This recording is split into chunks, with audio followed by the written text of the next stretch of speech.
Welcome to So and So, brought to you by Bernina, made to create. I'm Meg Goodman, and you're about to enjoy a casual conversation with a special member of the sewist and quilting community. A conversation about how they got started, what inspires them, what excites them, and their connection to this community. Our guest today is Sue O'Very Pruitt of Sookie Sews. Sue began her career as a costume designer at Busch Gardens theme park in Tampa, Florida. She's traveled the globe as a fashion and small leather goods designer and international sewing educator.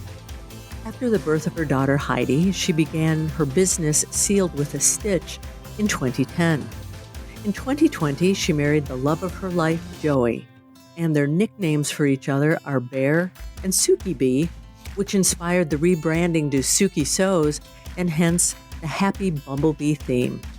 She has a degree in fashion design and has remained in the sewing industry for her entire career. Sue is a serger and in-the-hoop pattern designer, twice published author, notion inventor, YouTuber, founder of the Sookie Bee Academy, a Burnett and Bernina ambassador, and the embroidery software V9 expert for Bernina. She makes her home in Tampa with her husband Joey, daughter Heidi, and their Japanese chin dogs Kiwi and Kenji. Sue, hello and welcome to So and So. Hello, Meg. Thank you so much. I am really thrilled to be here. And what a beautiful introduction. Well, thank you. You have many wonderful things to share with our listeners. You and I have actually met in person, Yes. which before we recorded this, which is a rarity. Yeah. But it was terrific, and we've planned this conversation for about 5 or 6 months now. So I'm thrilled that we made this work. Me too. I want to jump right into this because you've got some great things to talk about today. So let's start out with how you learned how to sew, and there's a story about your father's parents in there too. Yes. So, Meg, I learned how to sew. I learned how to sew when I was around 6 years old.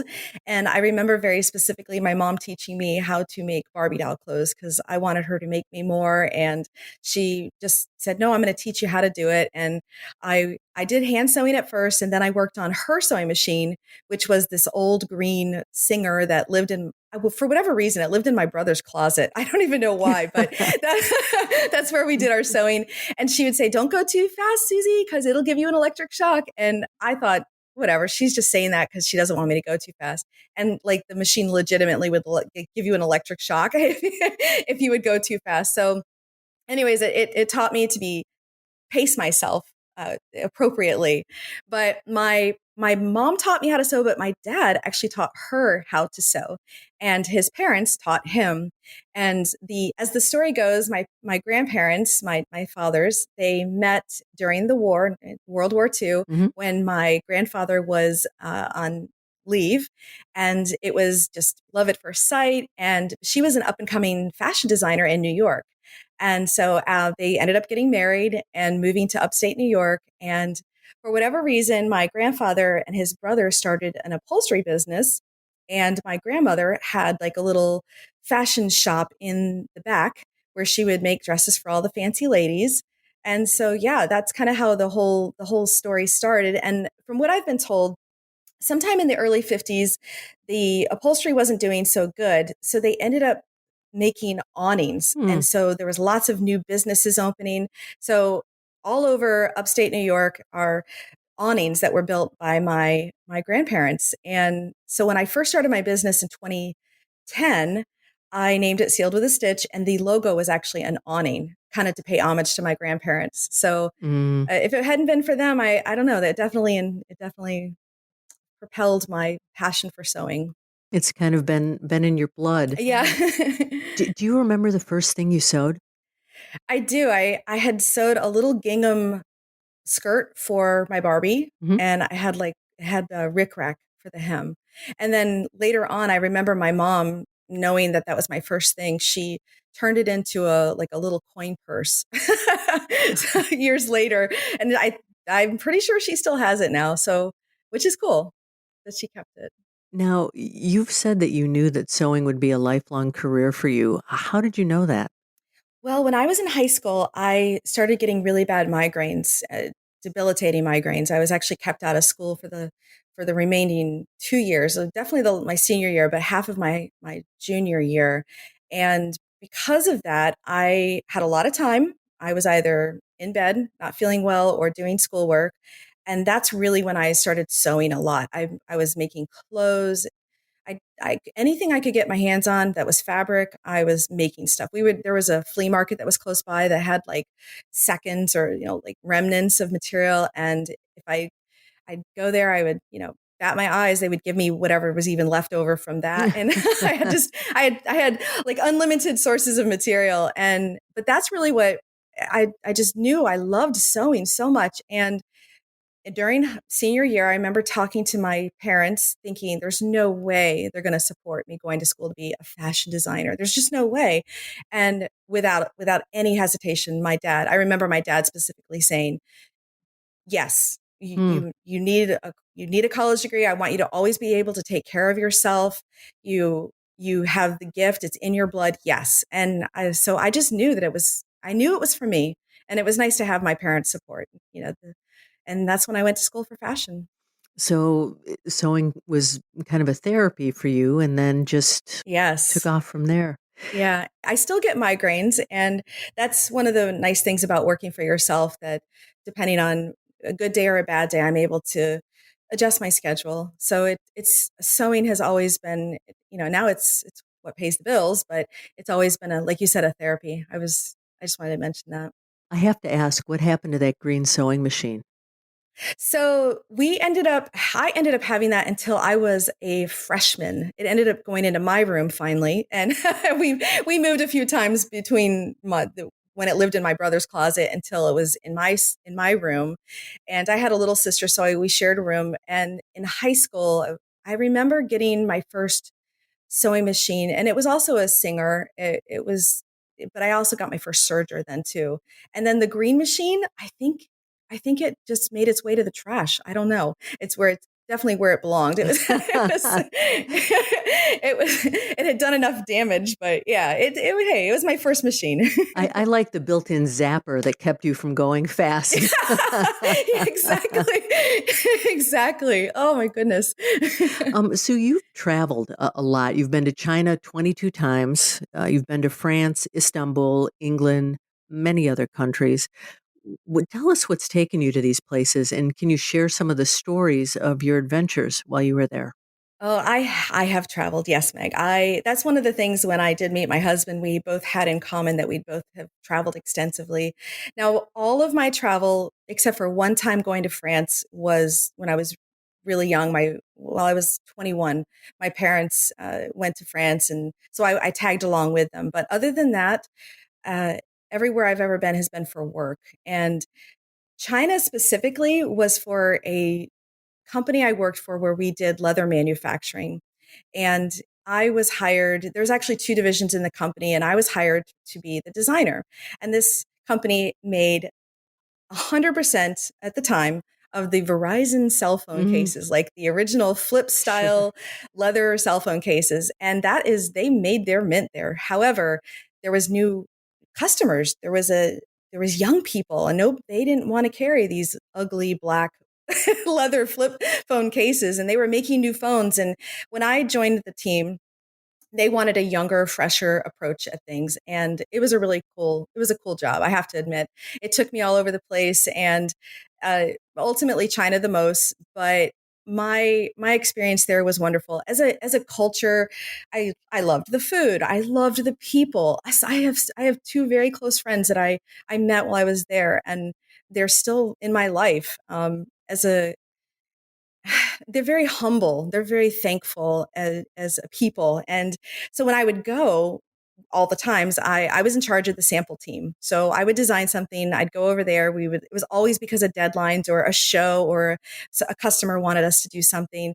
And Verizon was our biggest customer, but then we ended up taking on Hartman Luggage. We did all their small leather goods, Nautica. Oh man, we did a bunch of different companies. But I would go there, and I had a lot of friends that were in the cosmetics world, and I would ask them for, like, like, Meg, when you buy something at Estee Lauder, there's like a free gift or Oh, whatever. yes. So they do that all the time. So I had friends that were in the business, and I would say, hey, when I go to China, can you give me any leftover things or anything that's cosmetic related? I will be glad to take, because I give it to the sample team. So I had about 15 ladies on my team. And what I would do is I would go with as much as I could, and I would just throw it on the conference room table. I would just Hmm. throw it as far as I could. And the girls would just go crazy, and they would just jump and they'd grab lipstick and eyeshadow. And it was so much fun. And it's a really good memory of mine. And I would say when I was in China, the thing I probably appreciated the most was the markets. We don't have marketplaces in America. It's just Europe is big for marketplaces, but if you needed something, you'd go to the market. And we went to the leather market a lot, and I became a leather expert. I knew a lot about it. But one of my favorite memories of being in one of the markets was actually like the hardware market. Was I saw this, I don't know, probably 20 something young woman, and all her job was to take these belt buckles and put the prong onto the belt Mm. buckle. That's all she did. and and so somewhere in my collection of photos, I have a picture of that. But yeah, I really enjoyed going to China. And then the rest of the places I went, France, Istanbul, I've gone through the Black Sea, even like Odessa and the Ukraine, Sevastopol, all of that area, England, was all when I worked on cruise ships. And that was a whole nother experience of my life. For about 6 months, I worked on a couple of different cruise ships doing Hmm. costume. And I got the job after I left Busch Gardens. For the idea was that I didn't actually design anything. I was there to take all the costumes and alter them and fit. And I loved it. I mean, I got paid really good to be on a really nice cruise line. I mean, the cruise lines, one of them was Cunard, which is a top of the line cruise line. So yeah, we got treated really good, and we got to travel the world. And so, I mean, how much cooler? It was very cool. Do you have a favorite trip that you got to take? For sure. It was when I went into Istanbul Hmm. and went through the Black Sea. It was just, I had seen a lot already up to that point, but that's where I got, I wouldn't say culture shocked, but I got this really fast education on culture, and I had a real appreciation for it. And I think that I'm not sure that the saying about it, travel is the one thing that you spend money on that you become richer from. Hmm. I can't remember exactly how it's said, but it is so true. I love traveling. I love seeing other cultures. It's very humbling. You have such an appreciation of where you've been, where you're going. So, but yeah, Istanbul specifically was just amazing. Now, you had mentioned Busch Gardens, and you were a costume designer there in Tampa. Yes. What was that like? What did you enjoy most about your time there? I, I've been really fortunate. I have had some fun jobs. I loved Busch Gardens. I was right out of college.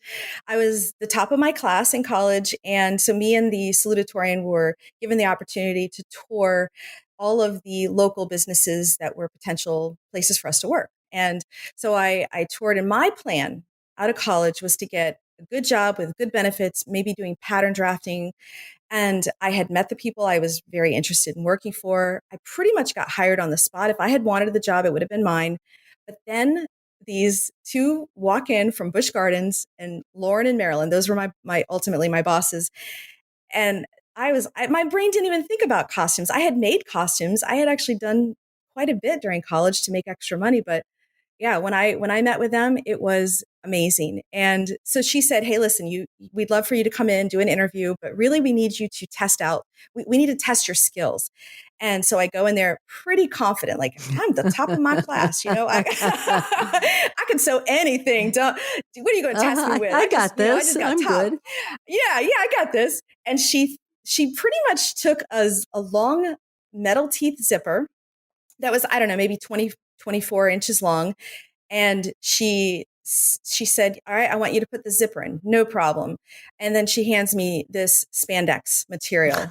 And I'm like, "What? I don't know. They didn't have this in school. I don't feel entirely confident doing this." And she said, "Just show me what you got." And it looked like a train wreck. It was terrible, Meg. It was it was the worst zipper installation ever. But she said, just, I appreciate that you gave it a try. And she had me do a few other things, which I was much better at. But she said, you got to get better at doing this. So she says, you got the job. Pretty much if you can master putting a zipper in spandex, then we'll keep you on. And I then that was my goal. That was my life goal. Put zippers in spandex with no puckering, no bubbling, no waving. It was great. So yeah, I, I had fun. What you asked me what I most Yeah. enjoyed about it. I I had really cool people to work with. I was the youngest. I graduated college quick because I was really ahead, and I had already got a little bit of my credit in when I was in high school. So I was really young. I loved overtime. I loved the shows. And ultimately I got the ice show, that was the best. If you could get the ice show, that meant that after the show was finished and we'd finished all the costumes as a team, it was my responsibility to maintain costumes. I would see the show pretty much every day of the week. And then any new performers I would make new costumes for. And I have to say it was, yeah, Around the World on Ice was the show I was a part of, and it was exciting. So yeah, it was just a fun job. It was very, very fun. So we went from Busch Gardens, and then you worked for Harley Davidson. I did. Yeah. Tell us about what you did for them. So Busch Gardens and Harley Davidson were at the ends of my career. Busch Gardens was my first, and when my last corporate job was when I worked for a company called VF Imagewear, and they worked with licensees. Basically, we had team sports. I think we even did FedEx, but my division was the Harley Davidson, and I specifically worked on the ladies part. I hate to sound like a broken record, but I loved my job. It Mm-hmm. was fun. I had cool people to work with. It's interesting because at part of my interview I met the quote unquote designer that I would be working with, the top designer. Mm-hmm. She was the girl that sat in front of me at Busch Gardens years before. Oh, wow. So her and I got along very well, but this was pre-Facebook. This was pre-cell phones. People, we didn't keep in touch with people the way we do now. And so I ended up working with my friend Stacy, and to this day, her and I are still good friends. But I was what they call a technical designer. So Stacy was the lead designer. She would work up a sketch. And then as the tech designer, it was my job to teach the factory how to make it. And her designs were very clever. Not really assembly line Mm-hmm. quality type. There was more design to hers, and that was very fun for me. So it was my job to figure out, okay, how can we do this and make, I don't know, 12,000 of these and make them look really good. And I really enjoyed that. So yeah, working for Harley Davidson though specifically was, Mm-hmm. yeah, it was like show a little more skin and got to make sure everything fits in there. And still, Harley Davidson ladies wear is very empowering It is. garment. So And yeah, and intricate. it's very cool. There's a lot to it. Yeah, a lot of hardware. Just in the artwork, I got to work with the art team there. Very good experiences, though. I have all positive experiences from there. But then I got pregnant, and that's when I decided that I wanted to start my own business. So after that, Well, it seems like all of this prepared you for that, hmm and starting your own business. So let's talk about what you're creating today. What inspires that? oh, so such a good question. I have to say that I've been designing in the hoop projects, which in the hoop is for machine embroidery. It essentially means that the entire project is made with an embroidery machine, maybe a little hand stitching at the end, or you have to add some hardware to it. But that's kind of the excitement of an in the hoop project. And I really started designing them long before I even started my business. But the pandemic changed the way I do things. It changed the way a lot of people do, right? It just, everybody's world got flipped upside down. Yep. But during the pandemic, that's when my husband and I had met already before that, and we were together. We weren't yet married, but he was very much just he made me think about things I didn't think about before. He is most definitely my human. Mm-hmm. he's he just challenges me, and I remember him saying to me when I was working on a design that was for machine embroidery, and he looked at me kind of like, I don't know, Sookie. And I was like, what? He's like, but would you ever actually use that? I'm like, no, but my customers would like it. And he's like, yeah, but if you're not going to use it, how can you believe Mm. in it? And I'm telling you, that question, it made me very like, I wasn't embarrassed, but I was kind of like, it woke me up. It shook me up.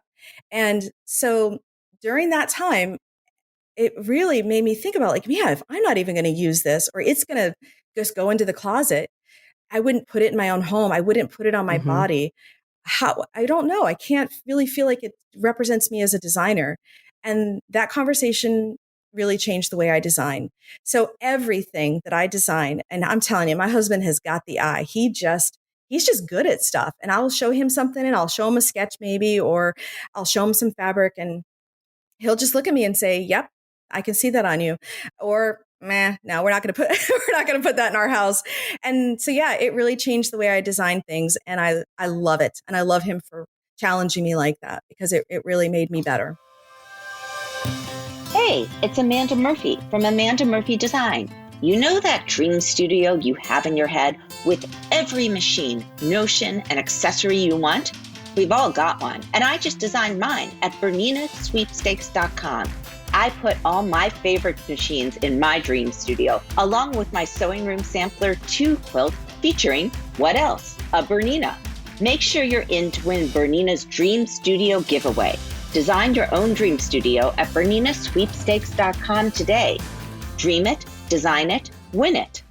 So you mentioned your husband, Joey, and you recently rebranded, and he stepped in to help with the rebranding, design, video. And you've said that you feel like this rebranding really gave your business a new life, and you're super excited about the future and what you have in store for the sewing world. So, what's it like to work with Joey? And talk about how the branding gave your business new life. Yes, so I adore him. His name, everyone calls him Joey. I call him Bear. But when he posed that question to me about would I really use it, would I wear it, or whatever, just challenging that, it just really it changed the way I think about things. And because he has a fresh open-mindedness to all of it. He doesn't sew, his perspective is very different. So when he looks at something, he's looking at it from like, would I have that? And I think that's what really made it Uh huh. kind of opened my eyes to it. And so he challenged me, and he continues to challenge me. Now, with challenges though, come great distraction for me for whatever reason. So I think he spends most of his time corralling me back in and staying focused, and I'm very appreciative of that for him. He can never say anything to me that's, he's not going to really hurt my feelings because I have to look at it like, okay, he's giving me really good advice.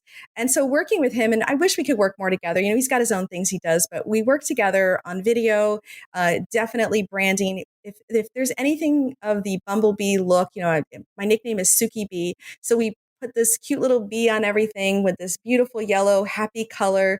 I cannot tell you how many folks who have been following me for my entire career look at that and just say, I love it. Mm-hmm. It's so happy. It's so you. It represents you so well. And how would I have known what represents me so well had he not inspired that conversation? I'm just so eternally grateful to him for that. So working with him when we do get to work together is great. He's my best friend. I mean, Mm-hmm.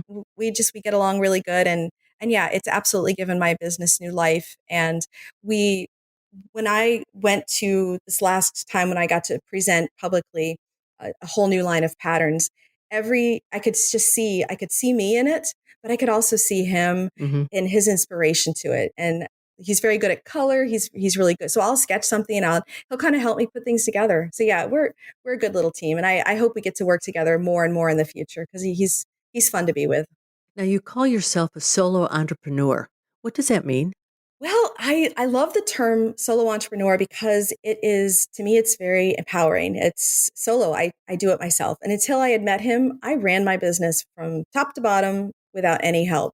And even now, I still do much of everything because I know how to do it. If I have something that he can help with, if he has time, that's great. It's a good partnership. But yeah, I do everything from, I do my own artwork, concept, design. If it's an embroidery project, I digitize it myself. I write my own patterns and instructions. If there's graphics, which all of my serger patterns are very heavy on graphics, I do all that myself. I don't house any of it out or, not house it, but source any of it out. I do it myself. I make the prototypes at least 3 or 4 times. And then I do send out things for sample making though, and test sewing. Mm-hmm.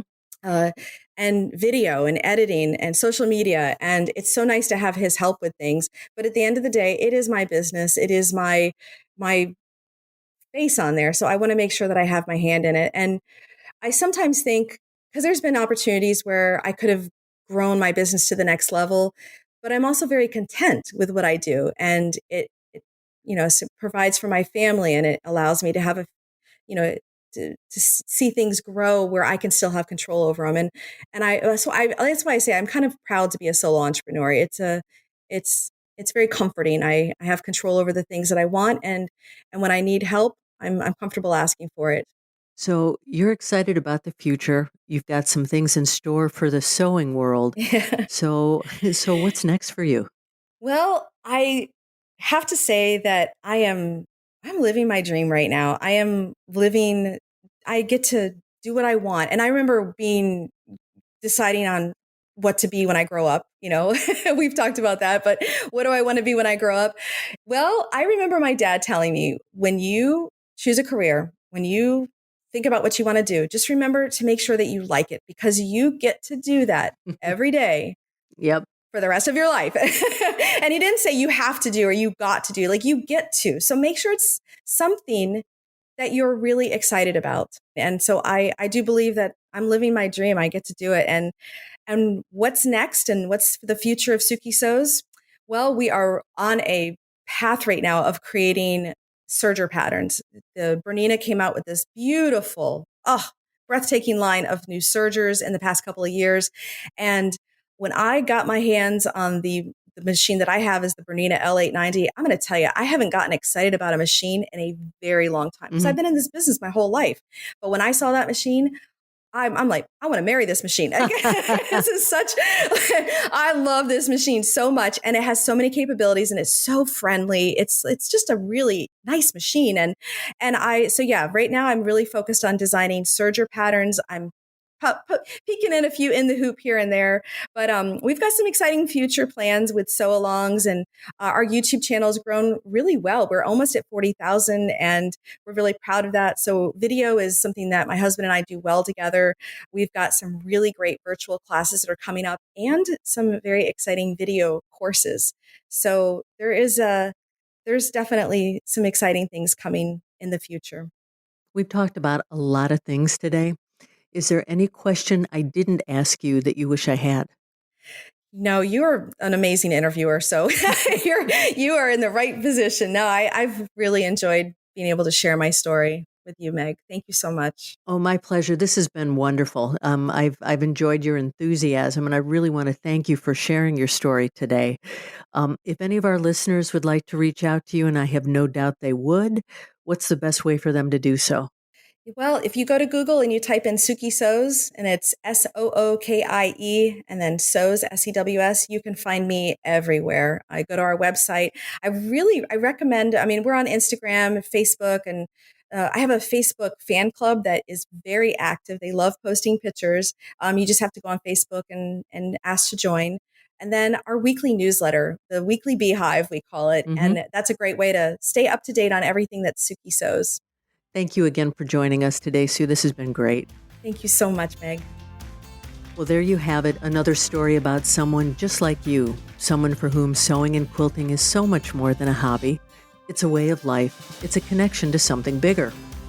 If you know someone you think has an outstanding story, a story that should be shared on this podcast, please drop me a note to meg@soandsopodcast.com or just complete the form on our website. Be sure to subscribe to, review, and rate this podcast on your favorite platform, and visit our website, soandsopodcast.com, for more information about today's and all of our guests. That's SEWANDSO podcast.com. And finally, I want to thank Bernina for making this program possible. I'm Meg Goodman, and I look forward to you joining us next time on So and So.